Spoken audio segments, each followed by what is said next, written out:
এই বাইরের যে কাজগুলো সেগুলো কিন্তু অনেকটাই হয়ে গেছে। এটার অবশ্যই রাত্রের যে ভিউটা সেটা আরো মুগ্ধকর হবে। এখান দিয়ে এন্ট্রি এবং ঢুকতেই সামনে কিন্তু এরকম একটা পাথরের খোদাইকৃত বা বলতে পারেন ইতিহাস একটা এরকম আপনারা সামনে আসলে দেখতে পাবেন ভগবান বুদ্ধের একটি মূর্তি। এই সমস্ত প্যান্ডেল বা এই সমস্ত এনাদের যে ভাবনা এই বছরের যে থিম সেটা কিন্তু একেবারে একটা সত্যি ঘটনা অবলম্বন এবং সত্যি বিষয় অবলম্বন। বাই দ্য ওয়ে, ভিতরে আসলে আমি হয়তো আপনাদেরকে বোঝানোর তাগিদে বা বলতে পারেন যে ভিডিও মারফত খুব তাড়াতাড়ি কথা বলে যাচ্ছি, কিন্তু আদতে এই জায়গাগুলোতে আসলে আপনাদেরকে কিন্তু ধৈর্য সহকারে পড়তে হবে, জানতে হবে এবং দেখতে হবে। তো ওই জায়গা দিয়ে কিন্তু আপনারা ভিতরে আসতে পারবেন না। এটা হচ্ছে বলতে পারেন এটা একটা লুকসের জন্য। তো আমাদের উদ্দেশ্য ছিল যে পর্যটন শিল্পটাকে, ওই জায়গাটা শিল্পটাকে আরেকটু তুলে ধরা লোকের কাছে, ঠিক আছে, যাতে লোকজন যায় এই ব্যাপারটা সম্পর্কে জানে, ওভারঅল মানে ইনফরমেশনটা আছে এখানে। আচ্ছা, এবার সেইখানে খননের একটা পার্ট, যে বেস পার্ট, সেটাই এখানে দেখানো হচ্ছে রেপ্লিকা হিসেবে, প্লাস আর্টিস্টিক কিছু ইনস্টলেশন আছে। 80% 70% কাজ হয়ে গেছে। 25 তারিখ 25-26 থেকে মোটামুটি সাধারণ মানুষের জন্য খুলে দেওয়া হয় প্যান্ডেল।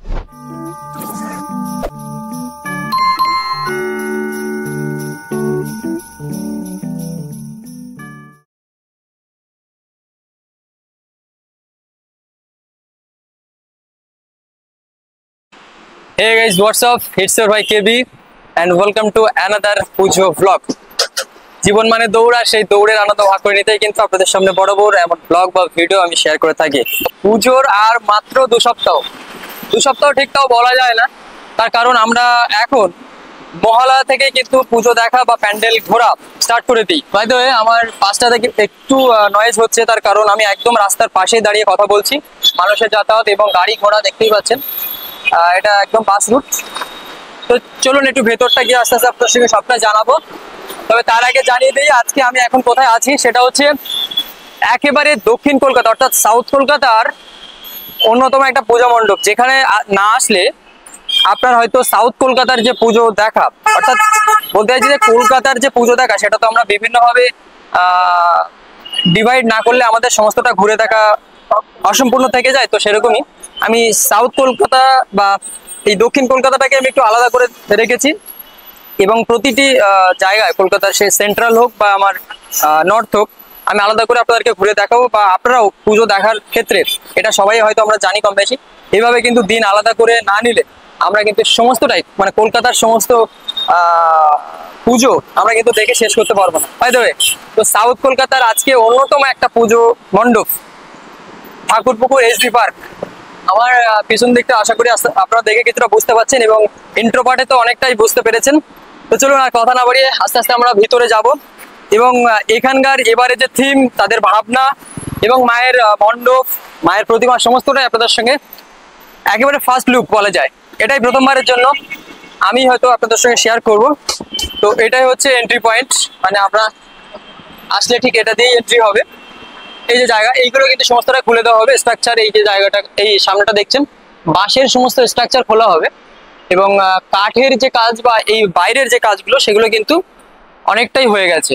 এই যে বিষয়গুলো কিন্তু সামনে আপনারা যেটা দেখতে পাচ্ছেন, এই ধরনের স্ট্যান্ডের মাধ্যমে দাঁড় করানো হয়েছে, এগুলো কিন্তু এরকমই থাকবে এবং আপনারা আসলে এটার অবশ্যই রাত্রের যে ভিউটা সেটা আরো মুগ্ধকর হবে। জিজ্ঞাসা করে দেখলাম যে 17 কিংবা 18 তারিখের মধ্যে পুরোটাই কমপ্লিট হয়ে যাবে। বাই দ্য ওয়ে, কথা বলতে বলতে আমি কিন্তু একেবারে প্যান্ডেলের ভিতরে প্রবেশ করে গেলাম, মানে এখান দিয়ে এন্ট্রি এবং ঢুকতেই সামনে কিন্তু এরকম একটা পাথরের খোদাইকৃত বা বলতে পারেন ইতিহাস একটা এরকম আপনারা সামনে আসলে দেখতে পাবেন ভগবান বুদ্ধের একটি মূর্তি। এবং এটা কিন্তু কোনো রকম পাথর নয়, এটা সম্পূর্ণ ফাইবার কাস্টিং এর মাধ্যমে বানানো হয়েছে। তবে এটা কিন্তু সত্যি এই সমস্ত প্যান্ডেল বা এই সমস্ত এনাদের যে ভাবনা এই বছরের যে থিম সেটা কিন্তু একেবারে একটা সত্যি ঘটনা অবলম্বন এবং সত্যি বিষয় অবলম্বন। তো যাই হোক, চলুন এখান থেকে অনেকটা ডাইজের মতো, মানে নিচটা যদি আপনাদেরকে দেখাই, এটা কিন্তু অনেকটাই হাইট করে বানানো এবং নিচেটা পুরোপুরি ফাঁকা এবং এটা পুরোটা কাঠের একটা স্টেজ টাইপের। যাই হোক, এভাবে এখান থেকে এন্ট্রি করার পর এটা হচ্ছে ওপর, অলরেডি প্যান্ডেলের ভেতরটাই, আর এখনো দেখতে পাচ্ছেন কাজ চলছে। নিচটা দেখুন কতটা হাইট করে প্যান্ডেলের স্টেজটা করা হয়েছে, মানে স্টেজ বলতে এখান দিয়েই সবাই যাতায়াত করবেন, যারা আসবেন সবাই এখান দিয়েই কিন্তু যাতায়াত করবেন। তো যাই হোক, চলুন, বাইরেটা অনেকটা নয়েজ ছিল, এখন ভিতরটা অনেকটাই আওয়াজ মুক্ত, তাই আপনাদেরকে সাথে সাথে কিছু বিষয় আপনাদেরকে তুলে ধরি প্যান্ডেলের ভিতরকার। এই যে দেখুন, ভিতরে উঠতেই এই ধরনের স্ট্রাকচারগুলো, এই যে বিষয় কিছু ভাঙা বা ভগ্নপ্রায় দেখতে পাচ্ছেন, এই যে প্রস্তর খণ্ড বলা যায় এগুলো, এইগুলো এরকমই আপনারা কিন্তু আসলে দেখতে পাবেন। এবং তার গায়ে খোদাই করা এই ধরনের মূর্তিগুলো কিন্তু এরকমই থাকবে, শুধুমাত্র বাঁশের যে স্ট্রাকচার এই সামনে, এইগুলো সামনে থেকে খুলে দেওয়া হবে। এবং ওভারঅল প্যান্ডেলের কাজ কিন্তু ভিতরে হয়েই গেছে, ছোটখাটো কিছু কিছু কাজ বাকি আছে, সেইগুলো কিন্তু তারা খুব তৎপরতার সাথে কাজ চালাচ্ছেন। খুব সম্ভব 17 তারিখের ভিতরে তারা কিন্তু এই প্যান্ডেলের সমস্ত কাজ শেষ করবেন। বাই দ্য ওয়ে, ভিতরে আসলে আমি হয়তো আপনাদেরকে বোঝানোর তাগিদে বা বলতে পারেন যে ভিডিও মারফত খুব তাড়াতাড়ি কথা বলে যাচ্ছি, কিন্তু আদতে এই জায়গাগুলোতে আসলে আপনাদেরকে কিন্তু ধৈর্য সহকারে মানে এই বিষয়গুলো পড়তে হবে, জানতে হবে এবং দেখতে হবে। এইগুলো একটুখানি আপনাদেরকে দেখাবো। এখানে পরিষ্কার লেখা আছে প্রত্ন উত্খননের 4র্থ পর্যায়। প্রত্যেকটা পর্যায়ে এই যে দেখুন, প্রথম পর্যায়, দ্বিতীয় পর্যায়, এখানে আছে তৃতীয় পর্যায়, এখানে আছে 4র্থ পর্যায়, পঞ্চম পর্যায়, পরপর এইভাবে কিন্তু রাখা আছে। এবং যে সমস্ত খনন কার্যের ফলে যে সমস্ত ইতিহাস উঠে আসে সেগুলোও কিন্তু এরকম ভাবে সব, এগুলো কৃত্রিম, এগুলো যদিও কৃত্রিম, এগুলো ফাইবার কাস্টিং এবং কিছু প্লাস্টারের মাধ্যমে কিন্তু এগুলো বানানো। হ্যাঁ, যাই হোক, তো ওনাদের সর্বশেষ যে এটা হচ্ছে এটাই হচ্ছে ওনাদের উপস্থাপন, মানে এটাই হচ্ছে ওনাদের থিম এবছরের, যে প্রত্ন কথা। তো মানে এই দুটো পাশ, এটা আর এই দুই পাশে মানুষ যাতায়াত করতে পারবেন, দুটো পাশ এভাবে ঘুরে আপনারা কিন্তু যেতে আসতে পারবেন। তো ওই জায়গা দিয়ে কিন্তু আপনারা ভিতরে আসতে পারবেন না, এই যে জায়গাটা সিঁড়ি করা আছে, এটা হচ্ছে বলতে পারেন এটা একটা লুকসের জন্য। আরো বিশেষত্ব আপনাদেরকে আমি সমস্তটা ফুটিয়ে তুলে ধরবো। যাই হোক, তো চলুন এখন আপনাদেরকে মায়ের একদম সামনেটা, মায়ের যে প্রতিমাটা সেটা হচ্ছে ঠিক এরকম ভাবে আপনাদেরকে দেখতে হবে। আপনারা ওই জায়গাটাতে কিন্তু যেতে পারবেন। বলছি ওইখানটা কি যাওয়া যাবে, মানে দর্শক যেতে পারবেন? মানে এখান থেকে যা দেখার ওই জায়গাটা তাহলে এরকম খালি থাকছে, মানে অন্য কোনো কিছু কি সাজানো হবে? ও আচ্ছা, পুজোর জন্য। তো সামনের যে স্পেসটা, ওই জায়গাটা কিন্তু আমরা যেতে পারবো না, এটা অনেকটাই হাইট, এবং হাইট করেই এবারে প্যান্ডেলটা করা। তো দেখতে পাচ্ছেন মায়ের যে প্রতিমা সেটাও কিন্তু একেবারে এই ধাঁচের, পুরো থিমেরই মধ্যেকার একটা বিষয় বলে মনে হচ্ছে। অন্যান্য জায়গায় এরকম হয়ে থাকে যে প্রতিমা অনেকটা আলাদা করে, কিন্তু এবছর এনারা কিন্তু থিমের সাথে মায়ের প্রতিমার যে মিলটা সেটা কিন্তু পরিষ্কার রেখেছেন, সেটা আপনারা আসলে বুঝতে পারবেন। উপরটাও কিন্তু একটা এমন থিম করা হয়েছে যে দেখুন, একটা ক্রেনের অংশ কিন্তু ওখান থেকে ওখানে নিয়ে যাওয়া হয়েছে, যেটা একটা অন্যরকম লাগছে। হ্যাঁ, তো আপনারা আসলে দেখতে পাবেন বিষয়টা। এই যে আমি যদি দেখাই এভাবে, এবং নিচটাতেও কিন্তু এভাবে 4টে মূর্তি, মানে গণেশ এবং লক্ষ্মী, সরস্বতী আর কার্তিক, এগুলোও কিন্তু মানে থিমের মধ্যে, যেটা বারবার আপনাদেরকে বলছি, মায়ের প্রতিমা এবং অন্যান্য প্রতিমা, এই লক্ষ্মী, গণেশ, সরস্বতী সবটাই কিন্তু ঠিক থিমের ধাঁচেই করা হয়েছে। আর মায়ের পিছনে দেখুন একটা প্রস্তর খণ্ড, মানে কিভাবে ঝুলিয়ে রাখা হয়েছে, মানে এটা যেন এমন বোঝানো হচ্ছে খুঁজে পাওয়া গেছে আর কি। হ্যাঁ, প্রত্যেকটাই জুড়তে বাকি। তো তার উপরেও দেখুন ওই যে ক্রেনের একটা বিশেষ অংশ দিয়ে ওইটাকে ঝুলিয়ে রাখা হয়েছে, আর সেটাই আমাদেরকে পরিশেষে দেখার জন্য করে রাখা হয়েছে। মানে থিমটা এমনই আর কি, টোটালটা ভাবতে একটা অসাধারণ লাগছে। যাই হোক, চলুন আমি এবার বাইরে বেরিয়ে যাবো, ওনারা কাজ করছেন, দেখাচ্ছি। নিচেও কিন্তু একেবারে পরিষ্কার খনন কার্যের ফলে যে সমস্ত ইতিহাস উঠে আসে সবটাই কিন্তু এনারা এখানে একদম রিয়েলি একটা ক্রিয়েশন রেখেছে, একেবারে অবিকলতার মতোই। এইটা সম্পূর্ণটা আসার পরে, মানে ইন করার পরে বাইরে দিয়ে এই ভিতরটা দেখে আস্তে আস্তে আপনারা কিন্তু এখান দিয়ে ওপাশ দিয়েও আসতে পারেন বা এপাশ দিয়েও আসতে পারেন। আসার পরে মায়ের প্রতিমাটা এখান দিয়ে আপনাদেরকে দেখতে হবে। এই যে জায়গাটা দেখতে পাচ্ছেন, এখানে ব্যারিকেড করা আছে লোহার, একদম এগুলো লোহার স্ট্রাকচার। এই যে, তো এখান থেকে দাঁড়িয়ে মাকে দেখতে হবে। এবং সামনেটা আপনাদেরকে তো গিয়ে দেখালাম, ওই জায়গাটা হচ্ছে পুজো অর্চনার জন্য ওনারা রেখেছেন। যাই হোক, দেখার পরে একেবারে এটাই হচ্ছে এক্সিট পয়েন্ট। এই যে এই স্লপ করা হয়েছে একদম, দেখতে পাচ্ছেন।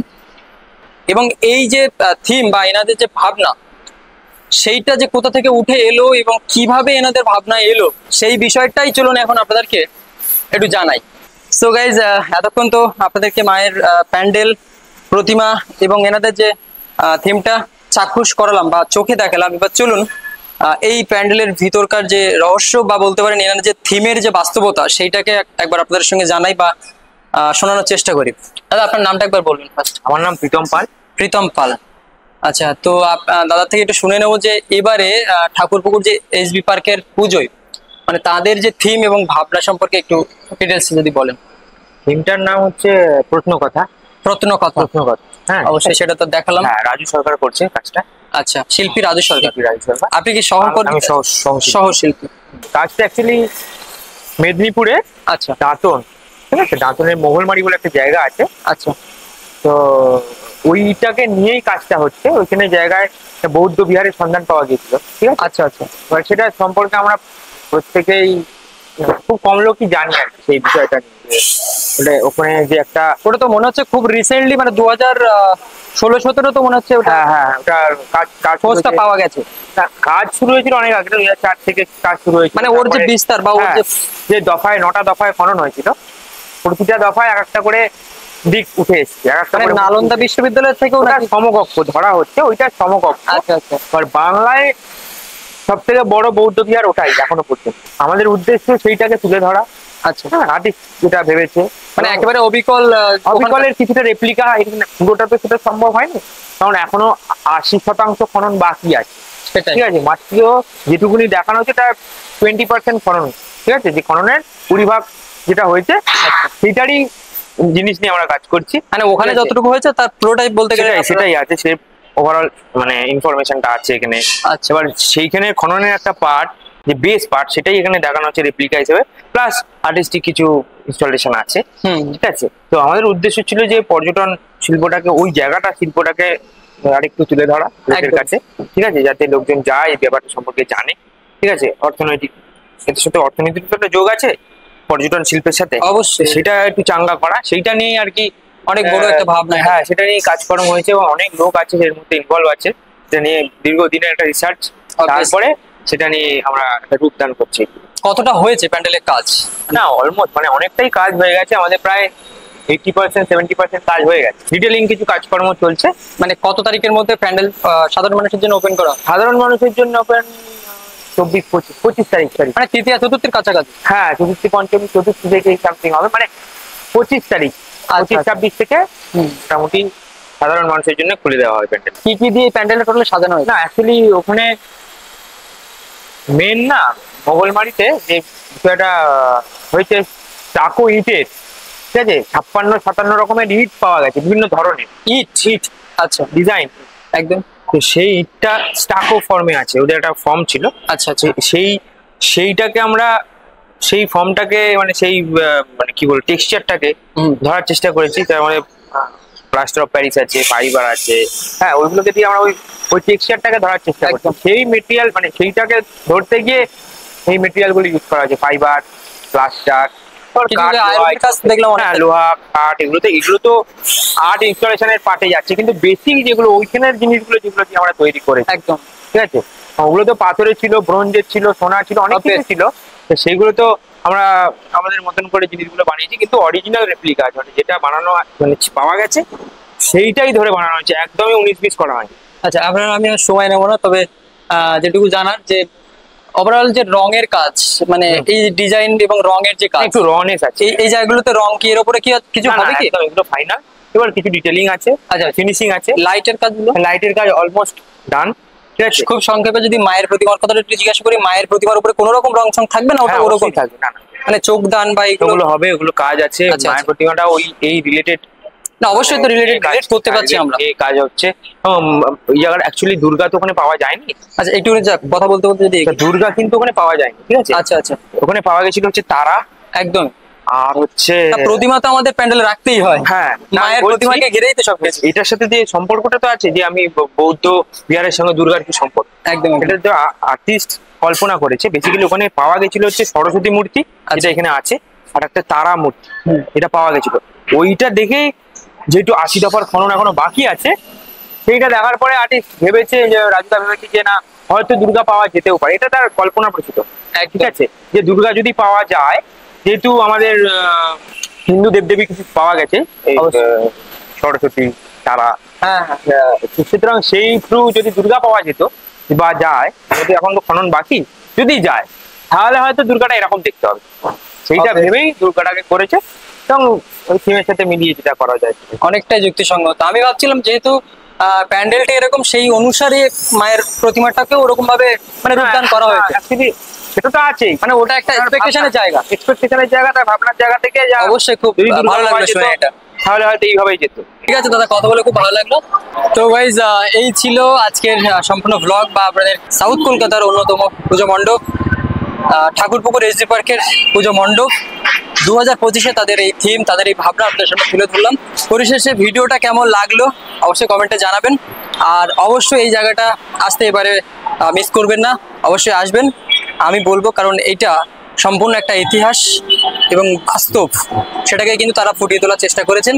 দেখা হচ্ছে এবছর আরো একটা অন্য কোনো পুজো ব্লগে। ততক্ষণে সবাই ভালো থাকবেন, সুস্থ থাকবেন, টাটা।